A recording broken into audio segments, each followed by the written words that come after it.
travaux des subsides. Débat sur une motion de l'opposition concernant une demande d'une recommandation royale pour le projet de loi C-319 au nom de M. Blanchet. M. Blanchet, appuyé par M. Terrien, propose que la Chambre demande au gouvernement de prendre des mesures nécessaires afin qu'une recommandation royale soit octroyée dans les plus brefs délais au projet de loi C-319, loi modifiant la loi sur la sécurité de la vieillesse, montant de la pleine pension. L'honorable député de Belleuil-Chambly.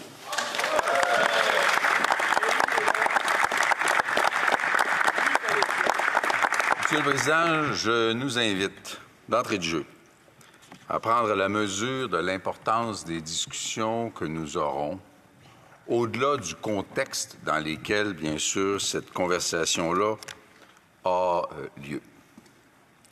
La recommandation royale est une étape qui relève exclusivement d'un choix de l'exécutif dans le cas d'une loi avec une portée budgétaire venant d'un parti qui n'est pas au gouvernement.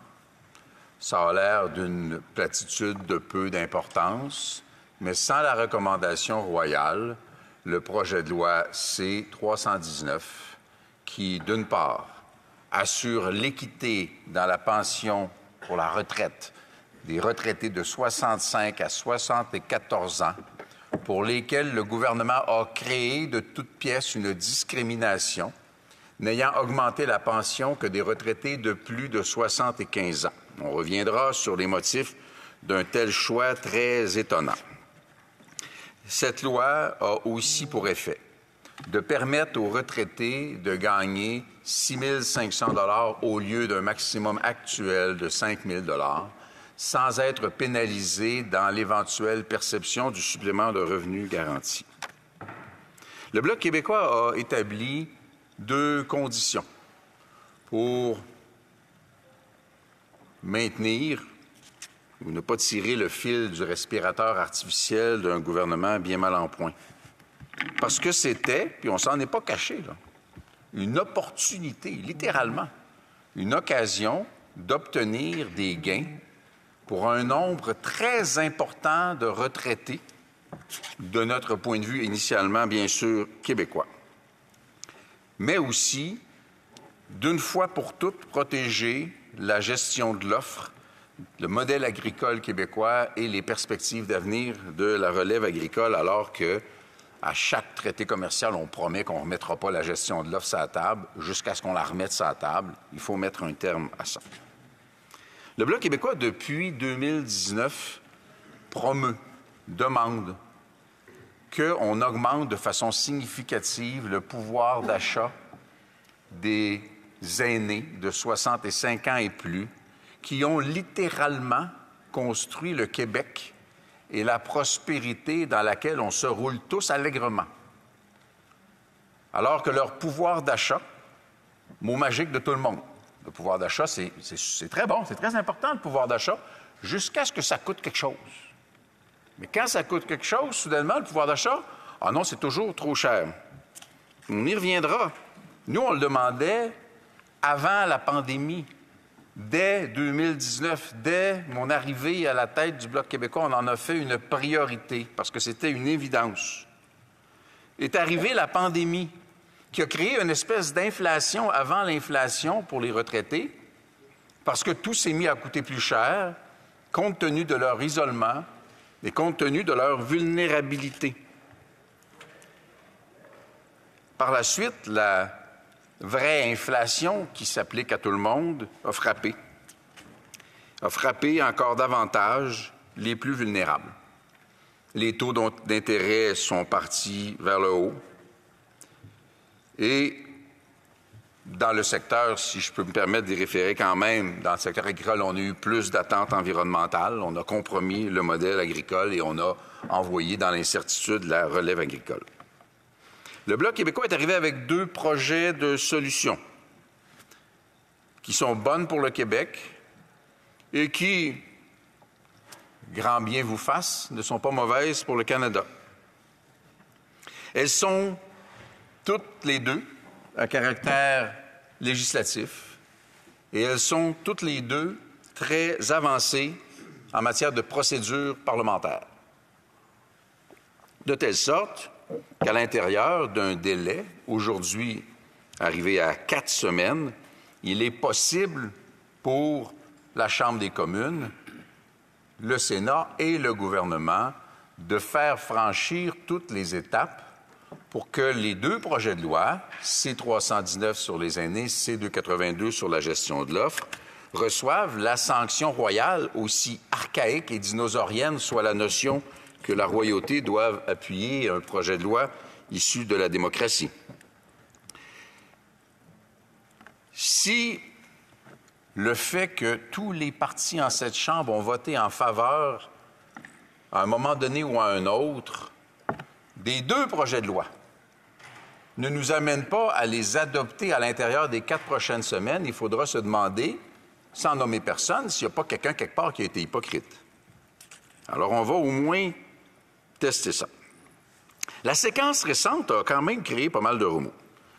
Le nouveau Parti démocratique a décidé qu'il mettait fin à son alliance avec le Parti libéral du Canada. On peut se demander si c'est vraiment le cas.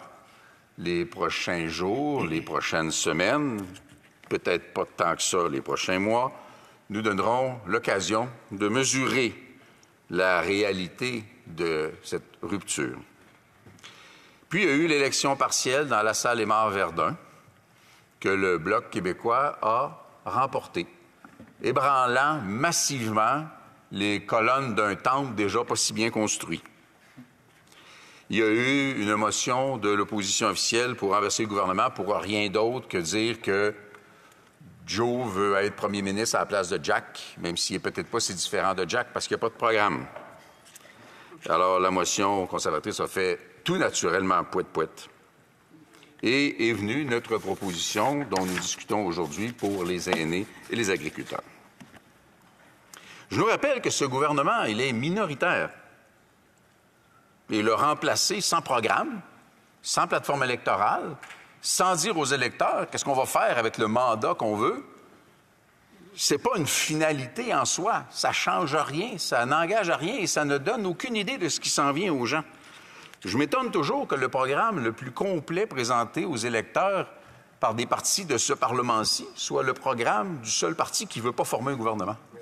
C'est toujours singulier, mais on fait nos devoirs. Si le gouvernement n'accède pas à notre demande, on va comprendre ce que ça veut dire et on va initier des négociations qui ne seront pas nécessairement agréables, mais dont la finalité va être claire avec les autres oppositions en vue de renverser un gouvernement qui aura dit lui-même « Nous renonçons à l'idée même d'être utile à des millions de Canadiens et de Québécois. » Le gouvernement a encore, et là il y a eu plein de choses qui se sont dites qui ne sont pas nécessairement bien fondées, le gouvernement a encore le contrôle de l'agenda parlementaire. Qu'est-ce qu'il appelle, à quel moment il l'appelle, où vont être les journées d'opposition. Il y a encore énormément de contrôle. Il y a peut-être encore une certaine proximité avec le nouveau Parti démocratique. Le gouvernement peut aussi proroger le Parlement. Le gouvernement peut envoyer le premier ministre se promener puis parler à la gouverneure générale, 5 minutes en anglais, puis on est en élection. Et le gouvernement peut aussi respecter une volonté qui semble assez claire chez énormément de gens et tenir compte du fait qu'on n'a pas essayé d'en faire un enjeu divisif. Le Bloc a un peu une influence sur l'agenda politique ou l'agenda moral de ça. Parce que ce qu'on a amené n'est pas un sujet de conflit dans le Parlement. Peut-être qu'il y en a qui auraient voulu que ce soit un sujet de conflit. Il y en a qui, parfois, souhaitent l'échec pour justifier des postures politiques. On prétend avoir davantage de maturité que ça. Nous, on a offert quelque chose pour les plus vulnérables, qu'ils l'étaient avant la pandémie, qu'ils l'étaient pendant la pandémie, qu'ils le sont devenus encore davantage dans la crise de l'inflation, avec un impact aussi sur le logement. Le gouvernement a donné une indexation partielle aux retraités de 75 ans et plus, prétendant qu'ils avaient plus de besoins que les autres. C'est pas complètement faux, mais ça ne justifie rien. Et n'a pas donné d'indexation aux 65 ou 74 ans. La vraie raison semble être que le gouvernement, avec un cynisme cruel, dit « Brûlez votre pension privée, puis si vous êtes encore vivant quand vous n'aurez plus, on va vous en donner plus. » Il y a quelque chose de cruel dans ce raisonnement-là qui me semble indigne d'une institution qui devrait, entre toutes, avoir le sens de l'État. Parce que c'est bien ce dont il s'agit. On nous a dit, écoutez, ça coûte cher. Alors, on va commencer à s'amuser un peu.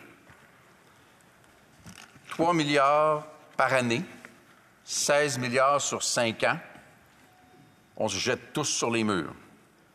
Peut-être. Mais durant cette même période, même s'il tentera de toutes les façons de le dissimuler, Ottawa va donner entre 50 et 80 milliards de dollars aux pétrolières qui n'en ont pas besoin. Des compagnies parmi les plus riches au monde, appuyées par un système bancaire parmi les plus riches au monde, vont recevoir pour leurs actionnaires parmi les plus riches au monde entre 50 et 80 milliards sur 5 ans. Et on nous dit que les aînés ne méritent pas, eux, de recevoir 3 milliards par année. Alors, je dis, en réponse à cette indécence, prenez au moins 3 milliards de ce que vous donnez aux pétrolières et par leur truchement aux banques de Toronto, enlevez-en un petit peu à Edmonton et Toronto, et donnez-en aux retraités du Canada et du Québec dont le pouvoir d'achat se ratatine depuis des années. Pas étonnant, puisque ce sont les pétrolières qui en profitent le plus, que les conservateurs ne disent pas un mot. Soudainement, des dépenses princières, démesurées, farfelues, souvent appuyées sur une science grotesque.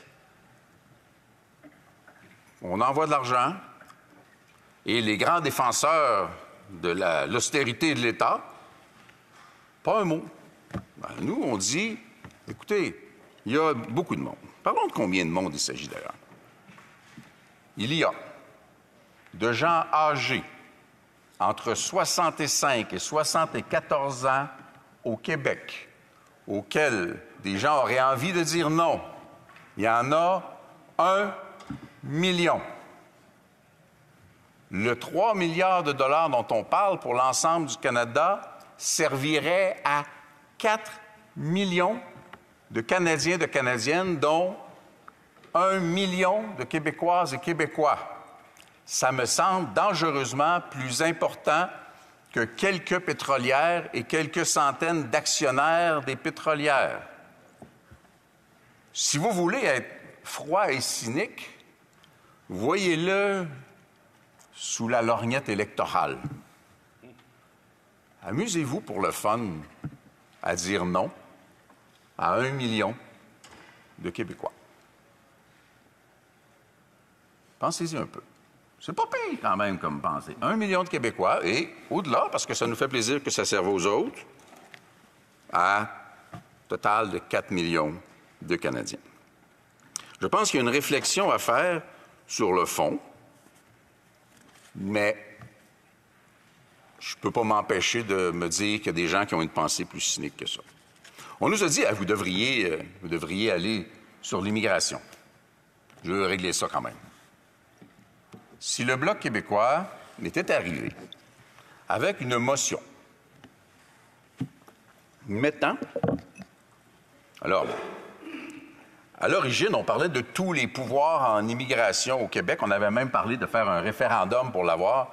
Puis là, on est rendu à la moitié de quelque chose qu'on ne sait pas trop comment le calculer. Parce qu'il y a plus qu'une sorte d'immigration, même plus qu'une sorte d'immigration temporaire.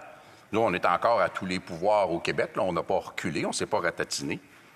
Mais si on était arrivé avec quelque chose qui parlait d'immigration, ou de langue, ou de laïcité, ou de fin d'exception religieuse en matière de propagande haineuse et d'incitation à la violence, naturellement, le NPD aurait été avec les libéraux parce que, idéologiquement, c'est là qu'ils logent. C'est pas une surprise, on le sait tous.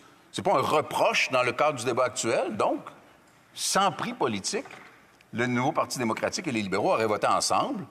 Et c'était la meilleure manière de garantir le maintien au pouvoir du gouvernement jusqu'en 2025, peut-être loin en 2025. La meilleure manière d'avoir le contraire de ce que certains prétendent vouloir, c'était d'aller sur un sujet qui était divisif et qui n'allait donner aucun gain, même pas réussir à faire encore semblant d'être nationaliste dans certaines capitales. Alors, je pense qu'on a fait le bon choix, puis qu'on oblige tout le monde.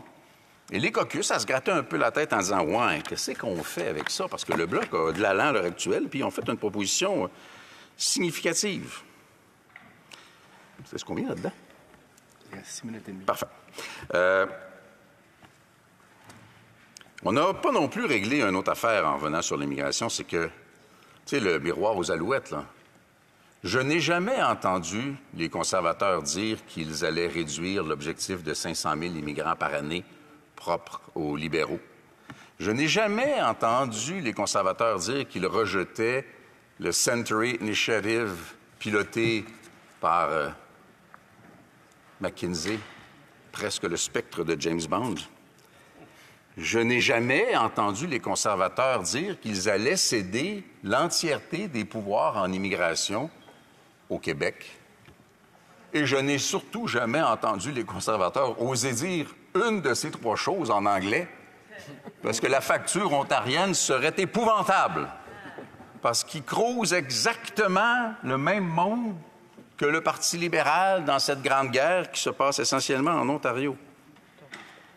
Alors, Monsieur le Président, je nous ramène à quelque chose d'assez simple, qui est l'intention réelle, le bien commun, le sens de l'État. Je présume que personne, à Ottawa, à Toronto, à Edmonton, même à Québec, juge que 80 $ par mois, 1 000 $ par année, pour 1 million de personnes au Québec, pour 3 autres millions de personnes au Canada, qui est d'ailleurs plus que le programme dentaire qui est une ingérence qu'on nous offre en réponse, personne ne pense vraiment que le Bloc n'a rien demandé du tout. Quelqu'un qui pense ça a un sérieux besoin de prendre la mesure de ce que nous proposons. Alors, attention aux mots, ils ont un sens et parfois, ils ont un prix. C-319 améliorera la qualité de vie de façon immédiate de 4 millions de personnes, incluant ceux qui ont envie de contribuer à l'encontre de la pénurie de main-d'œuvre dont beaucoup d'entreprises souffrent encore. C-282 disposera de la gestion de l'offre de telle sorte qu'elle ne soit plus compromise dans les traités commerciaux. Toutes les discussions et les projets de loi qui viennent tous les deux du Bloc sont très avancés. Tout le monde a voté pour à un moment donné ou un autre. Ça sert le Québec sans le faire au détriment du Canada. À défaut d'une adoption finale et de la sanction royale, dans 4 semaines, jour pour jour, on comprendra que le gouvernement a refusé cette occasion d'être utile à 4 millions de personnes, plus les agriculteurs. Donc là, on commence à avoir beaucoup de monde autour de la table. On agira en conséquence dans le contexte d'une extrême vulnérabilité du gouvernement et d'une extrême vulnérabilité de son principal allié. Alors, ne vous trompez pas. Nous sommes tout à fait préparés chez nous. Les moyens financiers, les thématiques, le programme, les candidatures. Nous sommes fin prêts. Ce n'est pas notre préférence à court terme, ce n'est pas la préférence à court terme des Québécoises et des Québécois, mais tout le monde comprend bien qu'à défaut d'une démonstration rapide d'une utilité et d'une ouverture d'esprit de ce gouvernement, ce sera l'occasion de faire en sorte d'aller en élection le 29 octobre ou avant. Merci, Monsieur le Président.